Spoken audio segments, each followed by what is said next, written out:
Summer, 1942. Camp Toccoa, Georgia.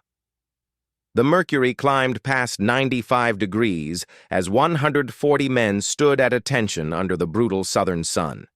They had volunteered for something unprecedented, something that military planners called experimental. They would become paratroopers, warriors who would jump from aircraft into enemy territory armed with nothing but rifles, courage, and each other. Their commander, First Lieutenant Herbert Sobel, surveyed them with hard eyes. These men had been drawn to the airborne by a $50 monthly bonus and the promise of becoming something more than ordinary infantry. What they didn't know yet was that they were about to become one of the most legendary military units in American history. This is the real story of Easy Company, 2nd Battalion, 506th Parachute Infantry Regiment, 101st Airborne Division.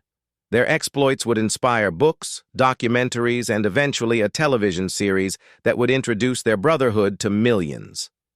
But the true story, the one written in frozen foxholes and Normandy hedgerows, in Dutch farmhouses and German forests, is far more remarkable than any dramatization could capture.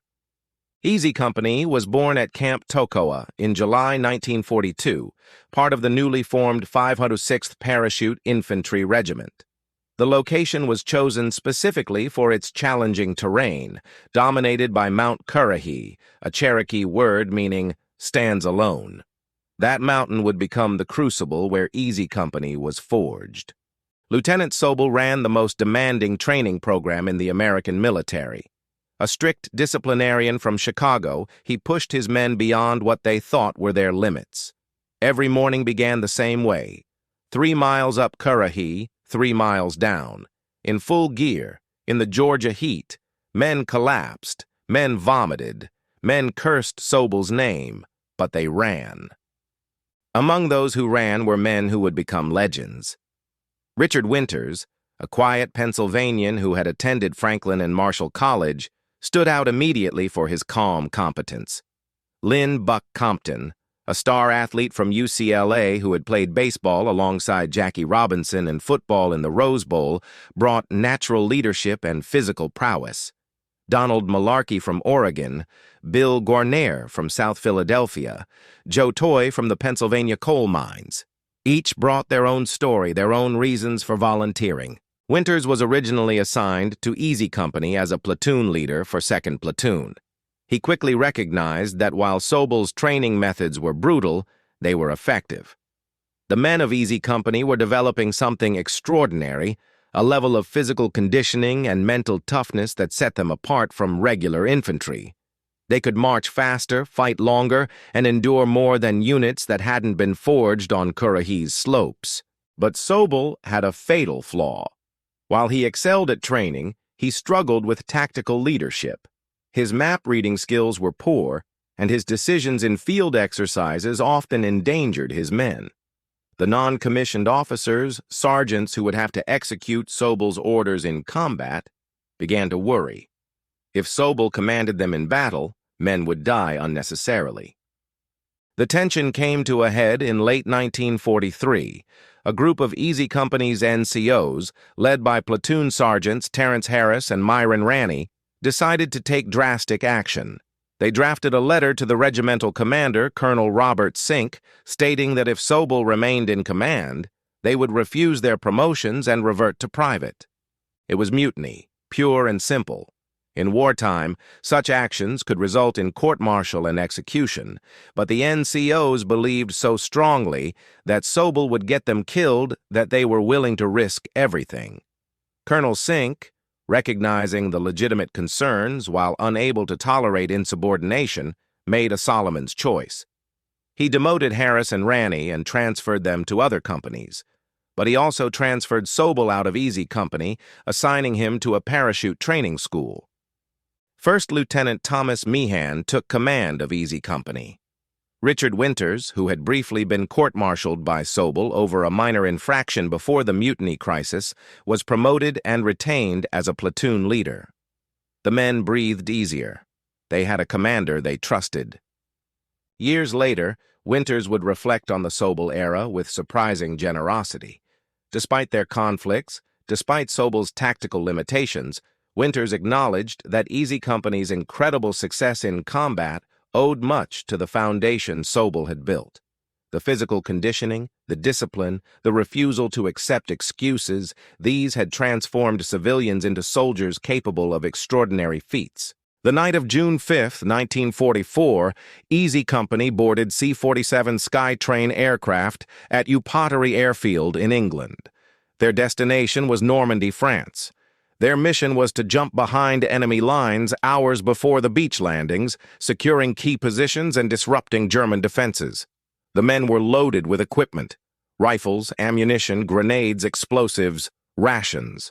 Some carried over 100 pounds of gear. They had trained for this moment for 2 years. Now, it was real. As the aircraft crossed the English Channel, German anti-aircraft fire lit up the night sky. Tracers streaked past. Flak explosions rocked the planes. The pilots took evasive action, breaking formation, accelerating, climbing. Inside the aircraft, paratroopers braced themselves, praying, checking equipment, trying to control their fear. The green light came on. Jump. Men shuffled to the door and threw themselves into the darkness. The night exploded with chaos. Tracers everywhere, explosions, the roar of engines, then the violent opening shock of the parachute deploying, and suddenly, relative quiet. But the quiet was deceptive. Easy Company's stick was scattered across miles of Norman countryside. The careful planning, the designated drop zones, all of it had been obliterated by the chaos of combat. Men landed in flooded fields, in trees, in the middle of German positions. Some landed safely, some broke bones, some never made it to the ground. The C-47, carrying Lieutenant Meehan and most of Easy Company's headquarters section, was hit by anti-aircraft fire and crashed in flames. Everyone aboard was killed instantly. Command of Easy Company had suddenly, unexpectedly, fallen to First Lieutenant Richard Winters, the 2nd platoon leader. Winters landed safely and immediately began the process of gathering scattered paratroopers. In the pre-dawn darkness, with German patrols everywhere, this was extraordinarily dangerous. The 101st Airborne had trained with clickers, small metal devices that made a clicking sound to help paratroopers identify each other. 1 click, pause, 2 clicks in response. If you didn't get the right response, you kept your weapon ready. By dawn, Winters had assembled about 20 men from Easy Company and other units. They made their way toward their objective, the town of Sainte-Marie-du-Mont. That's when they encountered Lieutenant Colonel Robert Strayer, the battalion commander. Strayer pointed across a field toward a hedgerow. "There's fire coming from there," he said. "Take care of it." That was the extent of the briefing. No intelligence on enemy strength, no support available, just an order and a vague direction.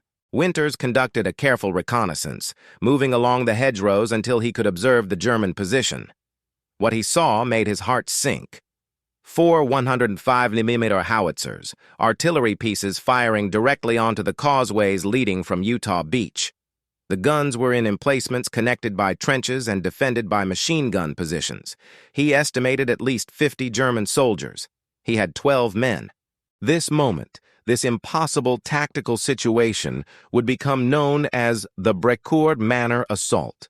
It would be taught at West Point for decades as a textbook example of small unit tactics.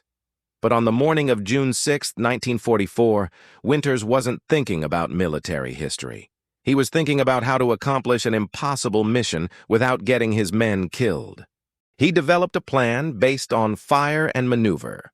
He positioned 2 machine guns to provide covering fire.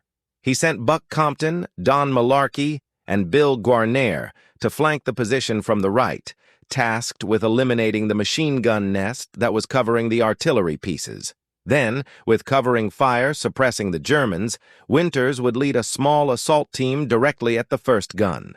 The plan was simple, direct, and terrifying to execute. When the covering fire opened up, Compton, Malarkey, and Guarnere moved. They crawled through tall grass, every moment expecting German machine guns to open fire. They reached the flank position. Guarnere spotted the German machine gun nest. They threw grenades. The explosion silenced the German position. Winters seized the moment. He led his assault team, sprinting across open ground toward the first gun emplacement. German soldiers fired at them. Bullets cracked past. Winters reached the trench system, dropped into it, and found himself face to face with a German soldier. He fired 2 shots. The German fell. Winters moved down the trench toward the first artillery piece. Another German appeared, setting up a machine gun. Winters shot him before he could fire. The first gun was taken, but they had barely begun. 3 more guns remained, all connected by the trench system, all defended by German soldiers who were now fully alert to the attack. Winters called for his team to bring up demolitions. They stuffed TNT down the barrel of the captured gun and used German stick grenades to detonate the charges. The gun was destroyed. They moved to the second gun. Winters discovered a small command post, and inside, a detailed map showing every German artillery position across the Carentan Peninsula. This intelligence was invaluable. He gave it to Lieutenant Louis Nixon, the battalion intelligence officer who ran 3 miles to Utah Beach to deliver it to higher command. The assault continued. At the third gun, a German potato masher grenade landed directly between Joe Toye's legs. Winters shouted a warning. Toye flipped over just as the grenade exploded, escaping with minor injuries. Minutes later, Buck Compton accidentally set off another grenade, nearly blowing up Toye again. Toye, dazed from concussion, cursed in annoyed tones about nearly being killed by grenades twice. By this point, reinforcements had arrived. Lieutenant Ronald Spears from Dog Company brought additional men. Spears was known for his fearlessness, some said recklessness. He led a charge across open ground through machine gun fire to assault the final artillery position. The Germans, overwhelmed by the aggressive attack, began to withdraw. All 4 guns were destroyed. The Germans had lost approximately 20 men killed and 12 captured. Easy Company had lost 4 killed, including Private John Hall and 2 wounded. The artillery that had been pounding Utah Beach was silenced. For this action, Richard Winters was recommended for the Medal of Honor. Instead, he received the Distinguished Service Cross, the Army's 2nd highest award for valor. On July 2, 1944, Lieutenant General Omar Bradley personally presented Winters with the medal and informed him of his promotion to captain. Easy Company's war had only begun. After the success at Brecourt Manor, they pushed inland toward the town of Carentan, a vital crossroads that connected Utah and Omaha beaches. If the Germans held Carentan, they could prevent the American beachheads from linking up. The battle for Carentan began on June 10, 1944. Easy Company, along with Dog and Fox companies, advanced down the road toward the town. They reached an intersection where German machine guns and mortars opened fire. The Americans dove into ditches for cover. Winters, watching his company pinned down, became furious. He rallied the men and led a direct assault on the German positions. The attack was fast, aggressive, overwhelming. The Germans fell back. Easy Company pushed into Carentan and helped secure the town. But the Germans weren't finished. They mounted a counterattack, sending infantry and tanks back toward Carentan. 2nd Battalion held the line, but the fighting was brutal. By the time Easy Company was pulled off the line, they had lost 22 men killed in action, including all 17 men from Stick 66, Lieutenant Meehan's aircraft. Another 43 men were wounded. Easy Company had taken 47% casualties in their first 4 days of combat. The Toccoa men, who had trained together for 2 years, who had become brothers on Currahee's slopes, were being torn apart by war's reality. After 33 days of continuous combat in Normandy, Easy Company finally returned to England for rest and refitting. They had been promised 3 days in France. They had given more than a month. The survivors tried to process what they had experienced, tried to come to terms with the friends who weren't coming back. But there was no time for extended rest. In September 1944, the Allies launched Operation Market Garden, an ambitious plan to drop 3 airborne divisions into the Netherlands capture key bridges, and open a corridor for armored forces to advance into Germany. It was the largest airborne operation in history. On September 17, 1944, Easy Company jumped into the Netherlands near the village of Sun. This time, the drop was more organized. They landed closer to their objective and quickly assembled. Their mission was to secure the bridge at Sun and then advance to Eindhoven. They reached the bridge just as German engineers detonated demolition charges, destroying it. Easy Company had to wait while engineers constructed a makeshift crossing. Finally, they advanced toward Eindhoven, where they linked up with British armored forces advancing from the south. The Dutch people greeted them as liberators. After years of Nazi occupation, they poured into the streets, offering food, flowers, celebration. The Americans were treated like heroes. But the celebration was brief. Easy Company moved north toward the key bridges at Nijmegen and Arnhem. On October 5, 1944, a German force attacked 2nd Battalion's flank. Richard Winters, now serving as battalion executive officer following his promotion, took one squad and moved to intercept. They observed a German machine gun firing toward battalion headquarters from about 300 yards away. Winters led the squad in an assault on the machine gun position. They eliminated it, but then they took fire from another German position. Winters estimated this position was held by at least a platoon. He called for reinforcements and led them in a successful assault. Later, they discovered there had been at least 300 Germans in that position. During the fighting in Holland, Joe Toye was wounded by artillery that killed fellow soldier James Campbell right next to him. Buck Compton was shot in the buttocks. Despite his wound, Compton continued fighting. He later joked about the injury, but at the time it was painful and potentially serious. Easy Company spent over 80 days in Holland, holding defensive positions along the river, conducting patrols, engaging in firefights with German forces across the water. It was exhausting, cold, wet duty. The constant artillery bombardment wore on everyone's nerves. In December 1944, Easy Company was pulled back to Mourmelon, France, for rest and refitting. They had been promised leave in Paris. The men were looking forward to warm beds, hot food, and a break from combat. It was not to be. On December 16, 1944, Germany launched Operation Wacht am Rhein, a massive counteroffensive through the Ardennes forest in Belgium and Luxembourg. 3 German armies smashed into the American lines, creating a bulge in the Allied front. The goal was to reach the port of Antwerp, split the Allied armies, and force a negotiated peace. General Dwight Eisenhower, Supreme Allied Commander, ordered his only reserve forces into the battle. The 82nd and 101st Airborne Divisions were to move immediately to the town of Bastogne, Belgium, a critical crossroads. 7 major roads converged there. If the Germans took Bastogne, their armored columns could advance rapidly. If the Americans held it, the German offensive would stall. Easy Company scrambled to prepare. They gathered weapons and ammunition, but supplies were limited. Many men didn't have proper winter gear. They were loaded into trucks and rushed north through freezing rain and snow. They reached Bastogne on December 18th and immediately moved to defensive positions northeast of the town near the village of Foy. The area was called Bois Jacques, Jack's Woods.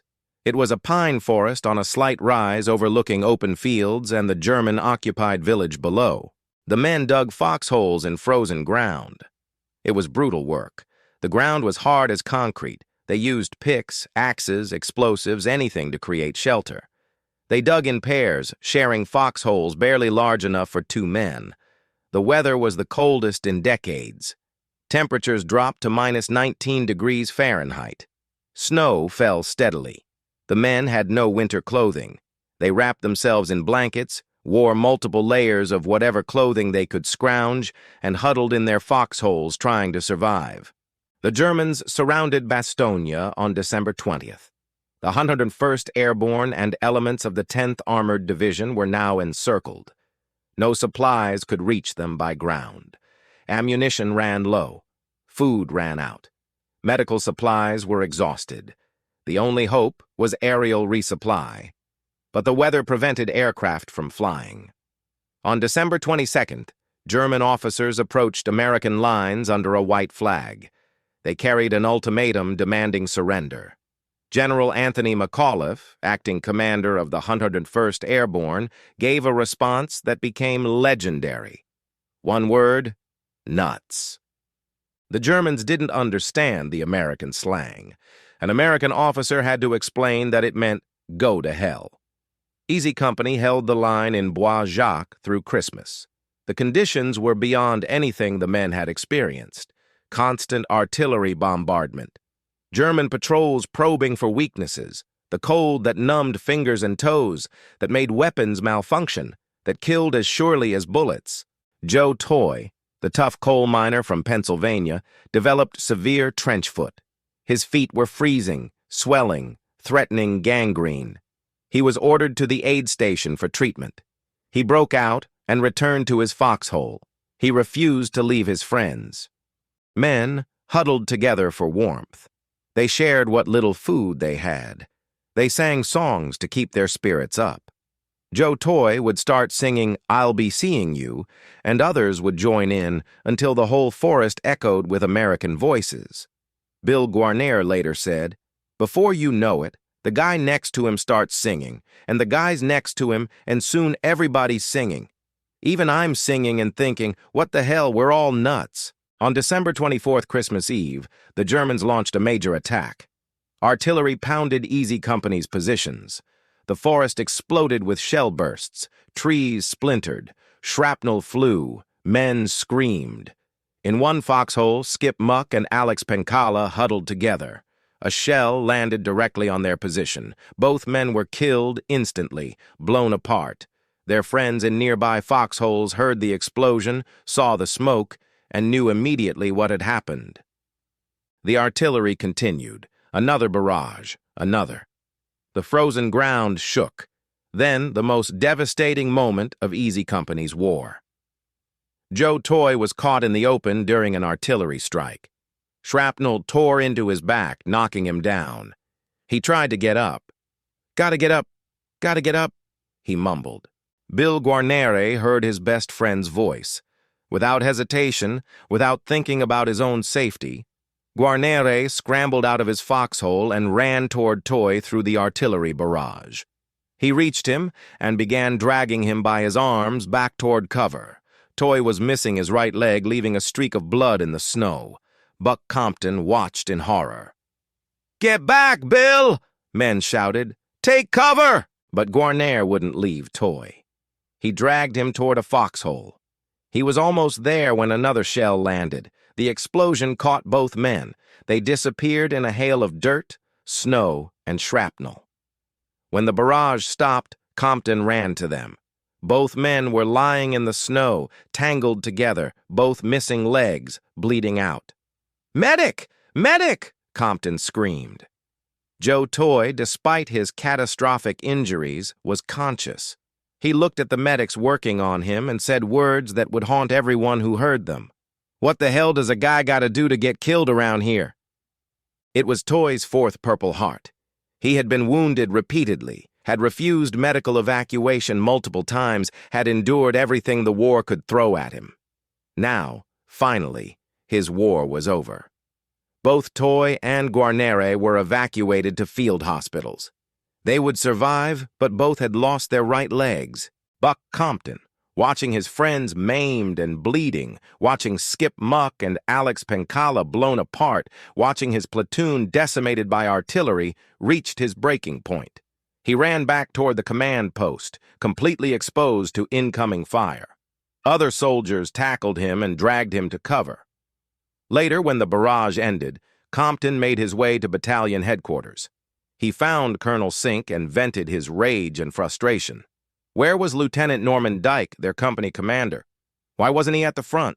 Why weren't they getting support? Sink observed Compton's state. The lieutenant was physically exhausted, emotionally devastated, barely holding together. Sink made a decision. Using trench foot as the official reason, he ordered Compton evacuated for medical treatment. It was a compassionate choice, giving Compton a face-saving reason to leave the line. Stephen Ambrose, in his book Band of Brothers, wrote that Compton had been unnerved by the events at Bastogne. Compton himself, in his memoir Call of Duty, disputed this characterization. He acknowledged being affected by the unprecedented gore, but insisted he hadn't been clinically shell-shocked. Still, he admitted the battle had impacted him profoundly. On December 23rd, the weather finally cleared. Allied aircraft appeared in the skies over Bastogne. C-47 transport planes dropped supplies. Fighters strafed German positions. The psychological impact was enormous. Easy Company wasn't alone anymore. General George Patton's Third Army was fighting its way toward Bastogne from the south. On December 26th, a spearhead of the 4th Armored Division broke through German lines and opened a corridor into the town. The siege was lifted, but Easy Company wasn't done fighting. In January 1945, they were ordered to attack the village of Foy, which the Germans still held. The assault, led initially by Lieutenant Dyke, nearly became a disaster. Dyke froze under fire, unable to give orders, leaving the company exposed in open ground. Lieutenant Ronald Spears, now Easy Company's commander after Dyke was relieved, took over. Spears led from the front, running through the village, coordinating the attack, personally directing fire. Foy was captured. Easy Company had lost 14 men killed during the Battle of the Bulge. Many more were wounded or evacuated for trench foot and other injuries. Of the 120 men who had entered Bastogne in December, only 60 remained. After Bastogne, Easy Company moved into defensive positions in Alsace, France. They held the line through late winter, conducting patrols, engaging in occasional firefights, trying to recover from the trauma of the Ardennes. In spring 1945, they crossed into Germany. The Wehrmacht was collapsing. German soldiers surrendered in large numbers. Cities fell rapidly. The end was clearly near. Easy Company moved through Bavaria, encountering scattered resistance, but mostly just advancing through a defeated nation. Then, on April 29, 1945, they made a discovery that would haunt them for the rest of their lives. They reached a complex of buildings near the town of Landsberg. It was Kaufering 4, a subcamp of Dachau concentration camp. What they found there defied comprehension. Emaciated prisoners, barely alive, staring at them with hollow eyes, bodies stacked like cordwood, the stench of death and human waste overwhelming. The men of Easy Company, hardened combat veterans who had seen men killed in every way war could devise, were utterly unprepared for this. They had liberated towns, fought battles, accomplished missions. But this was something different. This was evil of a magnitude they couldn't process. Lieutenant Welsh organized aid for the survivors. The men shared their rations, tried to provide medical care, attempted to offer comfort. But what could you say to people who had endured this? What comfort could you offer?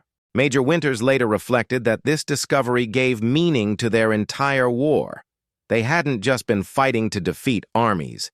They had been fighting to defeat a system that could create such horror. In May 1945, Easy Company advanced into the Bavarian Alps toward Berchtesgaden, Adolf Hitler's mountain retreat. It was a fitting final objective, the symbolic heart of Nazi power. They reached the area on May 5, 1945. Germany had already surrendered. The war in Europe was over. Easy Company had survived. They explored Hitler's Eagle's Nest, the mountaintop retreat that Nazi propaganda had portrayed as the Führer's grand vision. It was impressive, but empty, abandoned in the face of defeat. The men liberated some of Hitler's personal wine collection and toasted their victory. But the celebration was muted. They had lost too many friends. They were too exhausted. The war had taken everything from them and given back only survival. Richard Winters, now a major commanding 2nd Battalion, reflected on what Easy Company had accomplished. They had jumped into Normandy on D-Day and destroyed the artillery at Brecourt Manor. They had fought through the hedgerows and captured Carentan. They had held the line in Holland for 80 days. They had endured the frozen hell of Bastogne. They had pushed into Germany and witnessed the horror of the camps. More than that, they had proved something about ordinary Americans. They had been civilians, students and farmers and factory workers. The military had transformed them into elite soldiers, but their core remained unchanged. They were citizens who had answered their country's call, who had done what needed to be done, and who wanted nothing more than to go home. Easy Company was disbanded in November 1945. The men went home to resume the lives the war had interrupted. They married, started families, built careers. They tried to forget the war, but they couldn't forget each other. Richard Winters returned to Pennsylvania. He worked for his wartime friend Lewis Nixon's family business, eventually becoming general manager. He married Ethel Estopy in 1948 and pursued business education at Rutgers University. He rarely spoke about the war, preferring the quiet life he had promised himself while hiding in a Normandy ditch. Buck Compton attended law school and joined the Los Angeles Police Department in 1946. He married Donna Newman in 1947 and became a detective. His career in law enforcement and law was distinguished. He became a district attorney and served as the lead prosecutor in the trial of Sirhan Sirhan for the assassination of Robert F. Kennedy. In 1970, California Governor Ronald Reagan appointed him as an Associate Justice on the California Court of Appeal, a position he held until his retirement in 1990. Donald Malarkey returned to Oregon and struggled to adjust to civilian life. He worked various jobs, married, and raised a family. The war haunted him. In later years, he would speak openly about his experiences and became an advocate for veterans' mental health. Joe Toye spent 9 months in hospitals recovering from his injuries. He received a chest operation to remove the shrapnel from his back. After discharge from the Army Hospital in Atlantic City, New Jersey, he married twice and had 4 children and 7 grandchildren. He worked as a drill bit grinder and rarely spoke about the war. His son later said Toye suffered from nightmares throughout his life, but never complained. He died of cancer in 1995. Bill Guarnere, who had lost his right leg along with Toye, spent about a year in hospital paired with his best friend. They flew around in their wheelchairs, raising hell all over the boardwalks and bars, according to Marcus Brotherton's book, A Company of Heroes. Guarnere returned to Philadelphia, married, and worked in construction. He maintained a website devoted to the 506th's history until his death in 2014. In 1980, Major Winters attended his first Easy Company reunion. He had been too busy running his business to attend earlier gatherings, but now he reconnected with the men he had led. The bond remained strong. They were no longer captain and sergeants, officers, and enlisted men. They were brothers who had shared something most people could never understand. In 1990, historian Stephen Ambrose began researching Easy Company's story.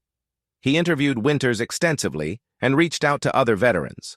The result was his 1992 book, Band of Brothers E Company, 506th Regiment, 101st Airborne from Normandy to Hitler's Eagle's Nest. The book became a bestseller and introduced Easy Company's story to millions. In 2001, Steven Spielberg and Tom Hanks produced an HBO miniseries based on the book. 10 episodes followed Easy Company from Camp Toccoa to Berchtesgaden. The series won numerous awards and became one of the most acclaimed war dramas ever made. For the surviving members of Easy Company, the attention was overwhelming. They had spent decades as ordinary citizens, their extraordinary experiences known only to each other. Suddenly, they were celebrities. People recognized them. Students requested interviews. History enthusiasts sought autographs. Some embraced it.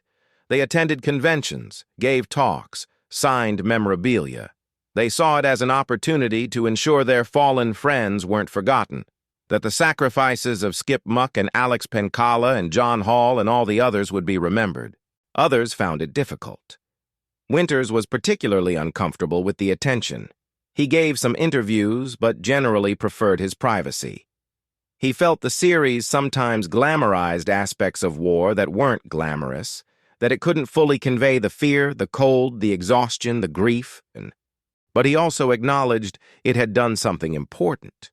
It had told a true story about ordinary men doing extraordinary things. It had honored the memory of those who didn't come home. And it had connected a new generation to the reality of World War II, ensuring that the lessons of that conflict wouldn't be forgotten. On June 6, 2012, a monument was dedicated in Normandy to Major Richard Winters. It stands near Brecourt Manor, where Winters led that impossible assault on D-Day. The memorial depicts Winters running forward, rifle in hand, leading his men into combat. Hundreds attended the dedication, including 9 World War II veterans, former Homeland Security Director Tom Ridge, and Major General Jim McConville, commander of the 101st Airborne Division. Winters had died on January 2, 2011, at age 92. His funeral filled a cathedral. Thousands attended. His former soldiers eulogized him, telling stories of the quiet leader who had brought them home. Buck Compton died on February 25, 2012, at age 90, following a heart attack. He left behind 2 daughters and 4 grandchildren. His friend Neil McDonough, the actor who portrayed him in Band of Brothers, remained close to Compton until the end and even nicknamed his son Little Buck in his honor. One by one, the men of Easy Company passed away. The last surviving officer was Colonel Edward Shames, who died on December 3, 2021. The last surviving enlisted soldier was Bradford C. Freeman, who died on July 3, 2022. Easy Company no longer exists as a gathering of living men, but their story endures.